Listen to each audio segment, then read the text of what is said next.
I just want us to analyze something about promise and giving.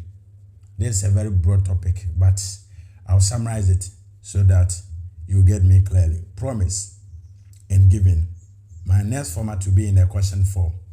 That promise and giving, which one is the most difficult to be fulfilled among men? Promise and giving, which one is the most difficult to be fulfilled among men? And what do you mean by promise and giving? Let's consider this definition. Promise. Promise is an oath to render some service or gift or to devote something valuable to someone. In the Hebrew language, promise is called daubal, and that daubal is the old Hebrew, but the modern Hebrew call it dobal. So daubal or dobal, and that daubal means command to fulfilled. Command to fulfilled. Whilst giving is having the tendency to give or to serve. Having the tendency to give. That's someone who is generous. The Hebrew name of giving is nautan. Nautan, that's the previous English, but the modern English call it notan.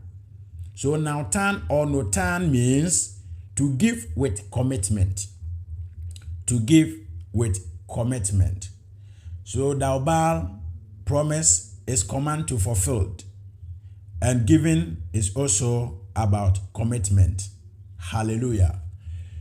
You heard the definition of promise. That's an oath. And let's read this memory verse to explain things clearly,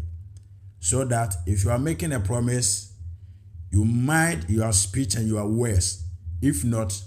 it shall be a wage of a curse whenever you fail to fulfill your promises. Deuteronomy chapter 23, verse number 21 to 23. And I read, when thou shalt vow a vow unto the Lord thy God, thou shalt not slack to pay it, for the Lord thy God will surely require it of thee, and it will be a sin in thee. But if thou shalt forbear it to vow, it shall be no sin in thee. That which is gone out of thy lips, thou shalt keep and perform, even a free will offering, according as thou hast vowed unto the Lord thy God, which thou hast promised with thy mouth. Hallelujah. Menewo kasa efa boshe ene oma ho. Boshe ene oma. Ena yebusa se boshe ne oma no kra de wo he na eden emani pase obedi so. Boshe na eden mani pase obedi so ana se eye oma. Ena ye hwe boshe ene oma ase kire ewo brofo kasem ene Hebrew kasa. Na ohwe boshe ewo brofo kasa mu a ejina ho ma se obi kantam se ode bribia esombo ebeboa obi abrabo ti asem ne ye na ye ka oma nso ne se obi tu ne ho asi ho ewo se obemma ewo ayamhyehyɛ kwan so obi wo tema akoma so obi firi ni pim ede bribi ama obi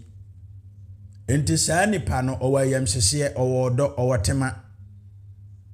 obi ntu ne fo ewo na do yem because obi na no kase obeye bribi a odi so ti asem ne ye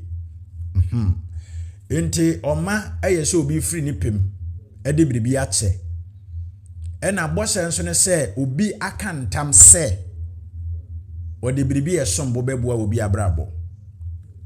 Deuteronomy chapter 23 no se obi wa no se obi bo a waka ntam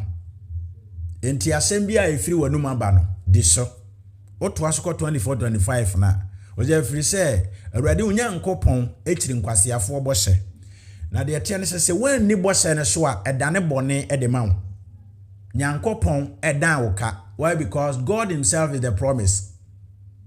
and giving is blessing. God is promise and giving is a blessing. And there is no giving without the blessings of God, while there is no promise without God. Hallelujah. Why? Because God always blesses his children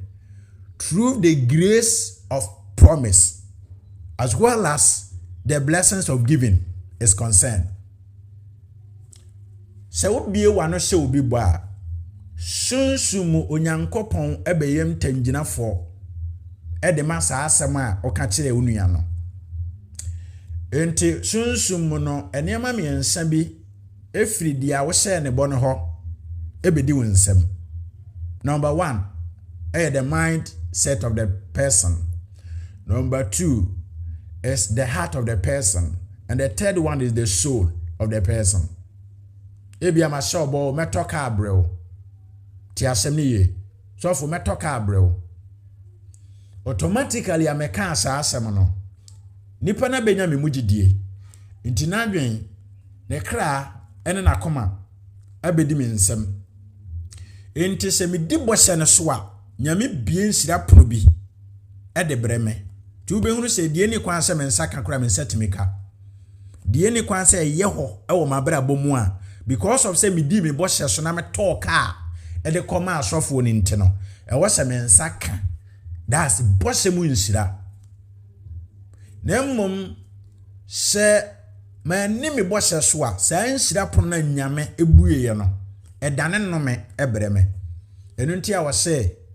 wan se bokra eye enane bone ma na mmom se wo se bone wa ni so a e dane bone sanse awurade nyankopon bedan wo ka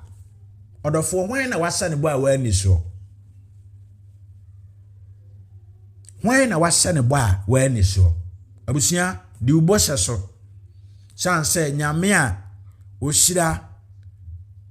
nipa efiri ne so kosi na wonto ato aso a edi nkan ene de etoso nan no saa nyame ne nsira san dane no me a ekran ekosi wato wonto ato aso a edi nkan ene de etoso nan so emfa bose enni agro sanse nyankopon hunu se wagina dwuma eye ono ne bose no nti wo hye obi bo a etese nyankopon wo obi abrabom bacha wate ase se wasebo na wa ni so a abusia unhunu niam abisu yie nti nipa bia wasa ne bodi so ena gidifo a ya ba no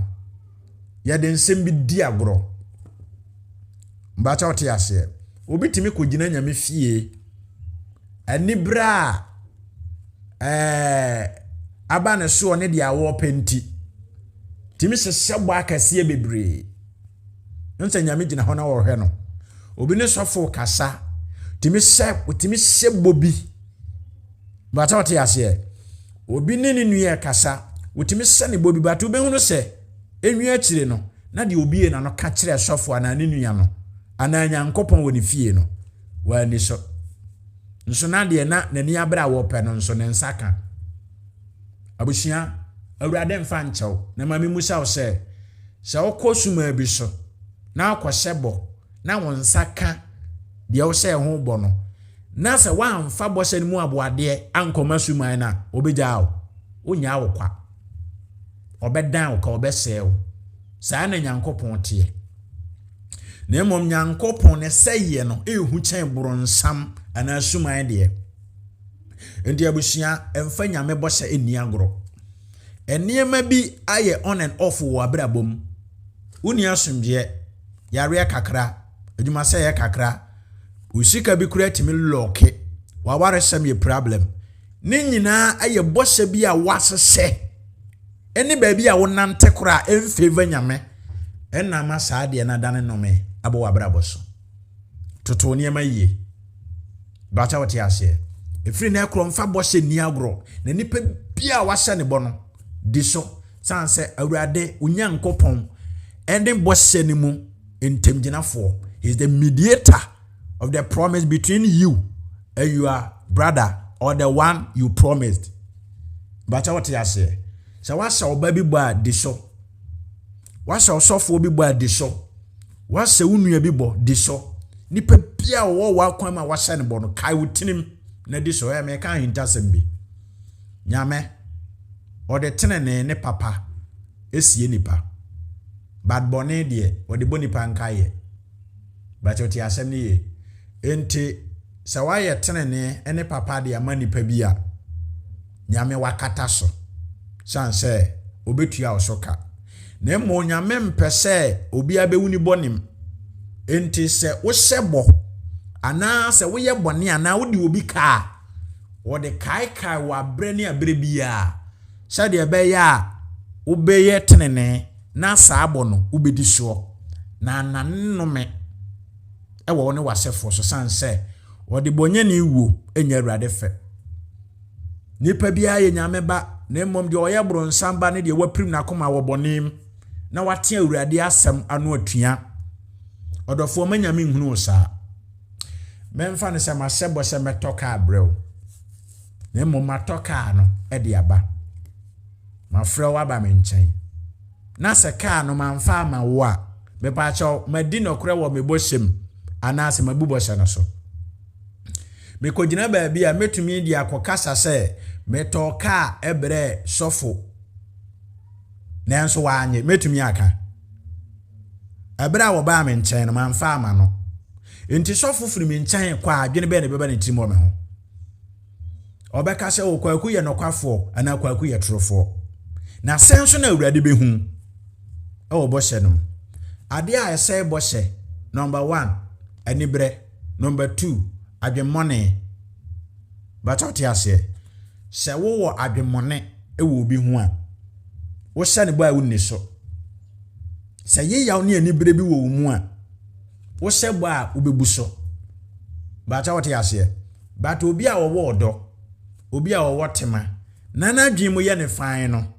wo ye ne bone kora odi ne bohye so onhunu mfomso no meki so se de wabie na no aka no obeye odofo de wo wayam hyehyɛ na wo tema no watu hu ache na wodo nyame no se okura bibi na wode ma onsuro anopai ye obi a wo tema wate ye obi a wo wayam hyehyɛ ye obi a wo odo ewo omam na eba saa obedi ubosha so hana di ne bosha so ebra ogina nyame fie na oye boni na wo bo mpa ye sire nyame se so wodom na obabani a yiwan kani trida na ode ne bebo afode ama nyame no wode Samuel ba afode ama nyame bra wonya aba nipa be na ne kasa wahye ne bo asambe na ogina nyame anim a wahye ho ba wani so anopa awurade mpese obehu se wo ye kwasea di ubosha so na nanome ama wono wasefo nipa bia wo ne kasa wo hye ne bo no sa wo ye na ne nsa nka eyeboshe hunu inte ye foforo sade be ya awurade ebetua osoka ebia saa boshe na wo bedi so no enne be pagya nipa ne de na gina baabi na ma obrempon bi so gina baabi a woni mani monyam ne nsire beto no wasefo so bata wote ase sunsum akoye sahoma eda me ne omienu asene nti se utu nan a medi wachi se ugina megina ni nyina na se yo nipa bi wo ho a wi ni ha ofiri ne so a wonso wonhyira pono bebie wo bo na tirimodin ti a wo ne me seye nti di wo bo hye so na nya yam hyehyɛ wo mam na awurade be hyira wo basa yi adom